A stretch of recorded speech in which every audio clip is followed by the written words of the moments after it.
Hello. ആ hi hi. മനസ്സിലായോ? ഉറങ്ങായിരുന്നോ? ഓഫീസിലാണ്. സംസാരിക്കാലോ അല്ലേ? ഞാൻ എന്തിനാ വിളിച്ചാന്നറിയോ? എന്താ ഞാൻ പറയണ്ടല്ലോ, നിങ്ങൾ എന്നെ പറയുകയാണെങ്കിൽ എനിക്ക് പ്രത്യേകിച്ച് പണിയൊന്നും ഇല്ലല്ലോ. ഒരു പ്രതീക്ഷയുണ്ടല്ലേ? ബോച്ചേട്ടി വാങ്ങിയിട്ടുണ്ട്. ആ അപ്പൊ ഞാൻ വിളിച്ചപ്പോ കാര്യം മനസ്സിലായിണ്ടാവും. ഒരു എത്ര റുപ്യ കിട്ടിണ്ടാവുന്ന വിചാരിക്കണേ? എന്നാലൊരു ഒന്നൊരു ഗസ് ചെയ്യേ, ഒരു ബെറ്റ് വെക്ക. കറക്റ്റ് പറഞ്ഞു കഴിഞ്ഞാ അതിന്റെ ഡബിള് തരാം. കറക്റ്റ് പറഞ്ഞില്ല ആ കാശ് എനിക്ക്. കാശ് പോയി. ഒരു ബെറ്റ് വെക്കണ ധൈര്യം ഉണ്ടാ? വേണ്ട, എന്നാലും വേണ്ട, ബെറ്റ് ഒന്നും വേണ്ട. അല്ലാണ്ട് പറ, ഒരു 10,000, 25,000, 1 ലക്ഷം എത്ര അടിച്ചിട്ടുണ്ടാവും? എന്റെ അമ്മേ, 10 ലക്ഷം! എന്തൊരു ചങ്കുറ്റ പറയാൻ.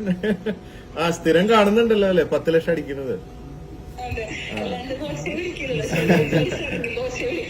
10 ലക്ഷത്തിനെ വിളിക്കണേ. പിന്നെ കൊറേ കാലമായിട്ട് വിളിക്കാറില്ല, മടി പിടിച്ചിട്ട് ഇപ്പൊ വേറെ ആൾക്കാരെ വിളിക്കണേ. ഇടയ്ക്ക് ഒരു മൂഡിൽ ഇങ്ങനെ വിളിക്കും. 10 ലക്ഷമാണ് ചിലപ്പോ. ചില ദിവസം 10 ലക്ഷം, ചില ദിവസം കാറ്, ചില ദിവസം ഐഫോൺ, ചിലപ്പോ ഫ്ലാറ്റ്, ഇങ്ങനെയൊക്കെയാ കൊടുക്കണേ. പക്ഷെ നിങ്ങൾക്ക് കിട്ടിയിട്ടുള്ളത് കാറാണ്. എന്താ അതിന്റെ പേര്? നിസാൻ മാഗ്നൈറ്റ് എന്ന് പറഞ്ഞ കാറാണ്. കാർ ഓടിക്കാൻ അറിയോ? അറിയോ? വേണ്ടേ?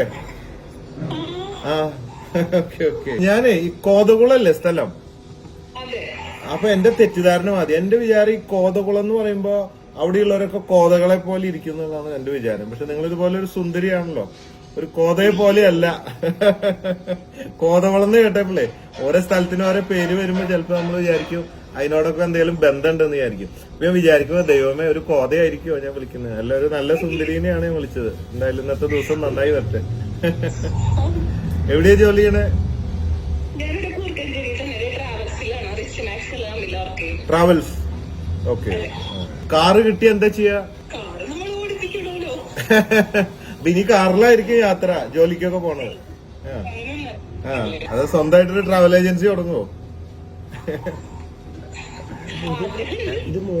ആ പിന്നെ ആരാ ഇത്? വീട്ടിലാരൊക്കെ ഉള്ളത്? ഒറ്റ മോളാണ്? പുന്നാര മോളാണ്. ഓ സോറി ഫോർ ദാറ്റ്. ഓക്കെ. അച്ഛൻ എന്ത് ചെയ്യുന്ന? ഫിഷർമാൻ. എവിടെ? ആ നല്ല ഫ്രഷ് മീനൊക്കെ, പെടയണ മീൻ കിട്ടിയ കൊണ്ടുവന്നേ.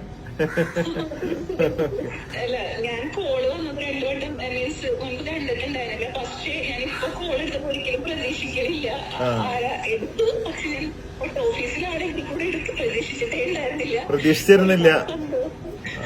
ജീവിതം തന്നെ അങ്ങനെയല്ലേ, ഒരു പ്രതീക്ഷ ഇല്ലാത്തൊരു സംഭവമാണ്. ജനിക്കുക മരിക്കുക, ഇത് രണ്ടും മാത്രമേ നമുക്ക് അറിയുള്ളൂ.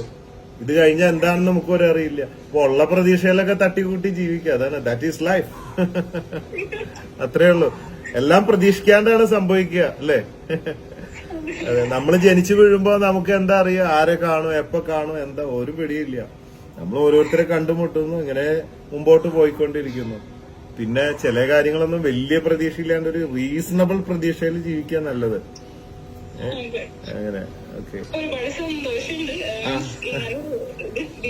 ഒരുപാട് പേർക്ക് കൊടുക്കുന്നുണ്ട്, ഒരാളിൽ ഒതുങ്ങുന്നില്ലല്ലോ. ഒരുപാട് പേര് അറിയില്ലെങ്കിലൂടെ തന്നെ പബ്ലിസിറ്റി മാത്രമല്ല, ആൾക്കാർക്ക് ചെയ്യുമ്പോൾ സന്തോഷം തന്നെയല്ലോ. കൊടുക്കുന്നത് ഒരുപാട് നന്ദിയുണ്ട്. കൊടുക്കാന്നുള്ള നമ്മുടെ ഒരു വീക്ക്നെസ് ആണ്. അപ്പൊ എല്ലാവരോടും വീട്ടിൽ അന്വേഷണം പറയൂ. ഞാൻ വീട്ടിലാണെങ്കിൽ എല്ലാവരും കാണാലോ എന്ന് ഓർത്തു. സാരില്ല, അച്ഛനോടും അമ്മോടൊക്കെ പറയൂ. ആ ഓക്കെ. എങ്ങനെ എടുത്ത ഈ ബോച്ചേട്ടി? Fiji cart വഴിയാണോ, ഓൺലൈനിലാണോ? അമ്മയുടെ ബ്രദർ ഇതിന്റെ സെയിൽ ചെയ്യുന്നുണ്ട്, അപ്പൊ അതിന് എടുത്തതാണ്. ഞാൻ ഫിജി കാർട്ട് വർക്ക് ചെയ്തിരുന്നു, പക്ഷെ എനിക്ക് ഞാൻ അതിന്റെ എടുത്തതല്ല. ആ അപ്പൊ ഫ്രാഞ്ചൈസി എടുത്തിട്ടുണ്ടോ അതിന്റെ? ചെയ്യുന്നതാണ്. ഓ അത് ശരി. അപ്പൊ ബോച്ചേട്ടി കച്ചവടം ഉണ്ട്, പ്രൈസും നിങ്ങക്ക് തന്നെ അല്ലേ? എല്ലാ പാക്കറ്റും പൊളിച്ചു നോക്കിയാ? കൂപ്പൺ ഇല്ലേ അല്ലേ? ചിലവര് വാങ്ങിയ സ്റ്റോക്ക് മുഴുവൻ എടുത്തിട്ട് ചിലവര് ഒരു പ്രാന്തിനൊക്കെ തുറന്നു നോക്കും. കിട്ടിയ സ്റ്റോക്കിനാകെ 25,000 മതിയല്ലോ, അടിച്ചാ 10 ലക്ഷം അല്ലേ എന്ന് പറഞ്ഞിട്ട് ചിലവര് എല്ലാ പാക്കറ്റും പൊളിക്കും. നാളൊരു ചേട്ടൻ രാത്രി 2 അടിച്ചിട്ട് കടയിലുള്ള എല്ലാ പാക്കറ്റും പൊളിച്ചിട്ട് പരീക്ഷിച്ച് നോക്കി. പക്ഷെ 10 ലക്ഷം കിട്ടിയില്ല, 25,000 പിന്നെ കുറെ നൂറുകളൊക്കെ കിട്ടി. വാങ്ങിച്ചതല്ലേ നിങ്ങൾ അവിടുന്ന് വാങ്ങിയതാണ്, അപ്പൊ കുഴപ്പമില്ല. അപ്പൊ എന്തായാലും കാണാൻ നമുക്ക് കാറ് നമുക്ക് ഇരുന്നൊരു സവാരി പോണ്ടേ? നമുക്കൊരു വണ്ടി വരട്ടെ, നമുക്കൊരു ട്രിപ്പ് അടിക്കണം. ഓക്കെ, അപ്പൊ okay, bye. Conquer the world with love. Love you everybody. Bye.